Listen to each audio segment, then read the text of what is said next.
Fomá Gordyeff by Jack London. What without asking hither hurried whence, and without asking whither hurried hence, oh, many a cup of this forbidden wine must drown the memory of that insolence. Fomá Gordyeff is a big book, not only is the breadth of Russia in it but the expanse of life. Yet though in each land in this world of marts and exchanges, this age of trade and traffic, passionate figures rise up and demand of life what its fever is, in Fomá Gordyeff, it is a Russian who so rises up and demands. For Gorky, the bitter one, is essentially a Russian in his grasp on the facts of life, and in his treatment. All the Russian self-analysis and insistent introspection are his, and like all his brother Russians, ardent, passionate protest impregnates his work. There is a purpose to it. He writes because he has something to say which the world should hear. From that clenched fist of his, light and airy romances, pretty and sweet and beguiling, do not flow but realities, yes, big and brutal and repulsive but real.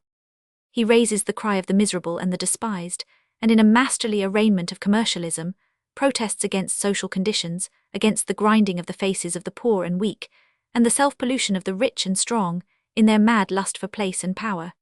It is to be doubted strongly if the average bourgeois, smug and fat and prosperous, can understand this man Fomá Gordyeff. The rebellion in his blood is something to which their own does not thrill. To them it will be inexplicable that this man, with his health and his millions, could not go on living as his class lived, keeping regular hours at desk and stock exchange, driving close contracts, underbidding his competitors, and exulting in the business disasters of his fellows. It would appear so easy, and after such a life well appointed and eminently respectable he could die. Ah, Fomá will interrupt rudely. He is given to rude interruptions. If to die and disappear is the end of these money-grubbing years, why money grub? And the bourgeois whom he rudely interrupted will not understand, nor did Mayakin understand as he laboured holily with his wayward godson. Why do you brag? Fomá bursts out upon him. What have you to brag about? Your son, where is he? Your daughter, what is she? You manager of life. Come now, you're clever, you know everything, tell me, why do you live? Why do you accumulate money? Aren't you going to die? Well, what then? And Mayakin finds himself speechless and without answer, but unshaken and unconvinced. Receiving by heredity the fierce, bull-like nature of his father, plus the passive indomitableness and groping spirit of his mother, Fomá, proud and rebellious, is repelled by the selfish, money-seeking environment into which he is born. Ignat, his father, and Mayakin, the godfather, and all the horde of successful merchants singing the pan of the strong and the praises of merciless, remorseless laissez-faire, cannot entice him. Why, he demands, this is a nightmare, this life. It is without significance. What does it all mean? What is there underneath? What is the meaning of that which is underneath? You do well to pity people, Ignat tells Fomá, the boy, only you must use judgment with your pity. First consider the man, find out what he is like, what use can be made of him, and if you see that he is a strong and capable man, help him if you like. But if a man is weak, not inclined to work, spit upon him and go your way. And you must know that when a man complains about everything and cries out and groans, he is not worth more than 2 kopecks, he is not worthy of pity, and will be of no use to you if you do help him. Such the frank and militant commercialism, bellowed out between glasses of strong liquor. Now comes Mayakin, speaking softly and without satire. My boy, what is a beggar? A beggar is a man who is forced by fate to remind us of Christ. He is Christ's brother. He is the bell of the Lord and rings in life for the purpose of awakening our conscience, of stirring up the satiety of man's flesh. He stands under the window and sings, for Christ's sake. And by that chant he reminds us of Christ, of his holy command to help our neighbour. But men have so ordered their lives that it is utterly impossible for them to act in accordance with Christ's teaching, and Jesus Christ has become entirely superfluous to us. Not once, but in all probability 1,000 times, we have given him over to be crucified. But still, we cannot banish him from our lives so long as his poor brethren sing his name in the streets and remind us of him. And so now, we have hit upon the idea of shutting up the beggars in such special buildings, so that they may not roam about the streets and stir up our consciences. But Fomá will have none of it. He is neither to be enticed nor cajoled.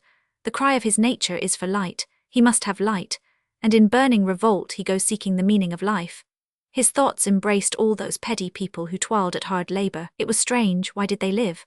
What satisfaction was it to them to live on the earth? All they did was to perform their dirty, arduous toil, eat poorly. They were miserably clad, addicted to drunkenness.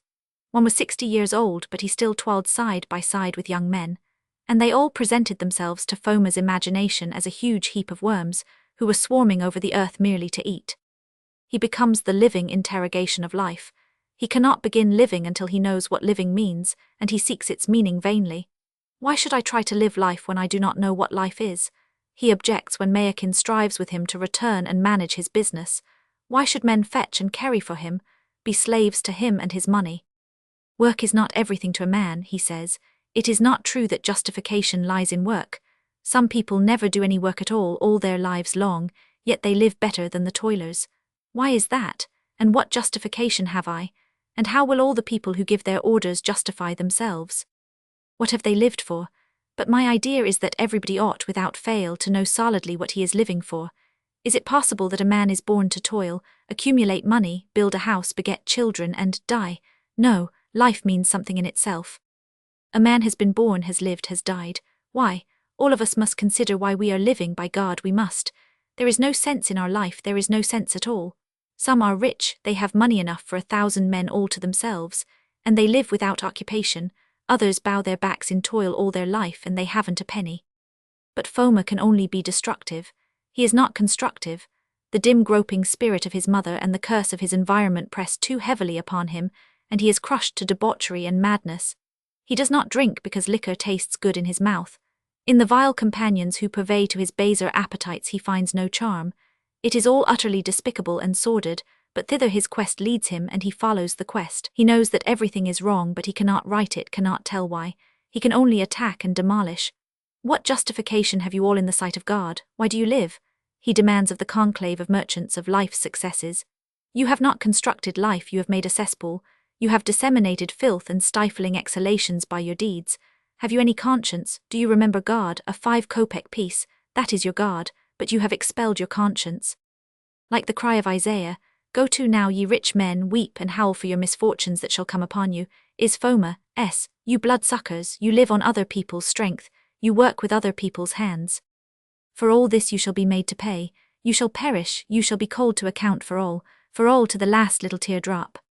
Stunned by this puddle of life, unable to make sense of it, Foma questions and questions vainly, whether of Sofia Medinsky in her drawing room of beauty, or in the foulest depths of the first chance courtesan's heart. Linboff, whose books contradict one another, cannot help him, nor can the pilgrims on crowded steamers, nor the verse writers and harlots in dives and boozingkins, and so, wondering, pondering, perplexed, amazed, whirling through the mad whirlpool of life, dancing the dance of death, groping for the nameless, indefinite something, the magic formula, the essence, the intrinsic fact, the flash of light through the murk and dark, the rational sanction for existence, in short, Fomá Gordyeff goes down to madness and death. It is not a pretty book, but it is a masterful interrogation of life, not of life universal, but of life particular, the social life of today.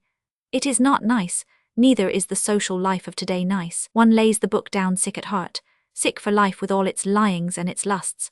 But it is a healthy book.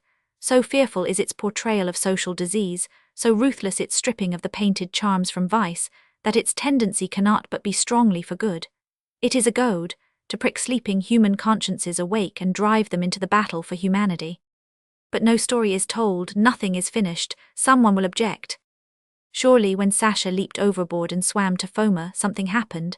It was pregnant with possibilities, yet it was not finished, was not decisive. She left him to go with the son of a rich vodka maker, and all that was best in Sofia Medinsky was quickened when she looked upon Foma with the look of the mother woman. She might have been a power for good in his life, she might have shed light into it and lifted him up to safety and honor and understanding. Yet she went away next day and he never saw her again. No story is told, nothing is finished. Ah, but surely the story of Fomá Gordyeff is told. His life is finished, as lives are being finished each day around us. Besides, it is the way of life, and the art of Gorky is the art of realism. But it is a less tedious realism than that of Tolstoy or Turgenev. It lives and breathes from page to page with a swing and dash, and go that they rarely attain. Their mantle has fallen on his young shoulders, and he promises to wear it royally. Even so, but so helpless, hopeless, terrible is this life of Fomá Gordyeff, that we would be filled with profound sorrow for Gorky, did we not know that he has come up out of the valley of shadow, that he hopes we know, else would he not now be festering in a Russian prison because he is brave enough to live the hope he feels. He knows life, why and how it should be lived. And in conclusion, this one thing is manifest: Fomá Gordyeff is no mere statement of an intellectual problem. For as he lived and interrogated living, so in sweat and blood and travail has Gorky lived. Piedmont, California, November 1901.